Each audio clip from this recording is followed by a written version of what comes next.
প্রাচীনকাল থেকেই গ্রিস শিল্প, সংস্কৃতি, বিজ্ঞান ও প্রযুক্তিতে ছিল খুবই উন্নত। গল্পটা সেই প্রাচীন গ্রিসেরই প্রতিভাধর বিজ্ঞানী আর্কিমিডিসের।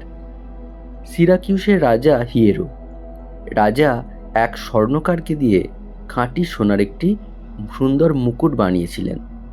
কিন্তু মুকুট হাতে পাওয়ার পর রাজার মনে সন্দেহ জাগলো।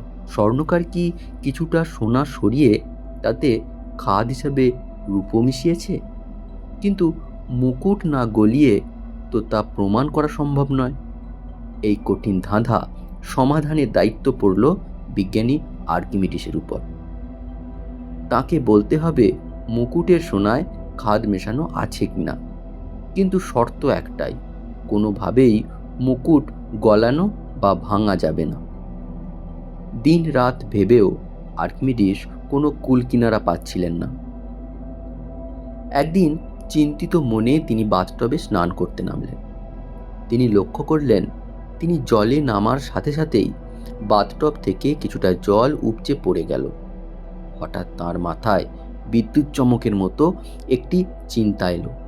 তিনি বুঝলেন কোনো বস্তু জলে ডোবালে সেটি তার আয়তনের সমান জল অপসারণ করে। অর্থাৎ খাঁটি সোনার মুকুট এবং খাদ মেশানো সোনার মুকুটের ওজন এক হলেও তাদের আয়তন আলাদা হবে এবং তারা আলাদা আলাদা পরিমাণ জল অপসারণ করবে।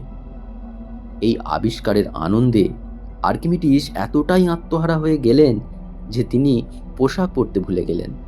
ইউরেকা ইউরেকা, যার বাংলা অর্থ আমি পেয়েছি আমি পেয়েছি বলে চিৎকার করতে করতে নগ্ন অবস্থায় সিরাকিউসের রাস্তায় দৌড়তে শুরু করলেন। বিজ্ঞানের ইতিহাসে এটি অত্যন্ত হাস্যকর অথচ গুরুত্বপূর্ণ মুহূর্ত। আপনারা দেখছেন অ্যানিম কাহিনী, গল্প বলবে অ্যানিমেশন।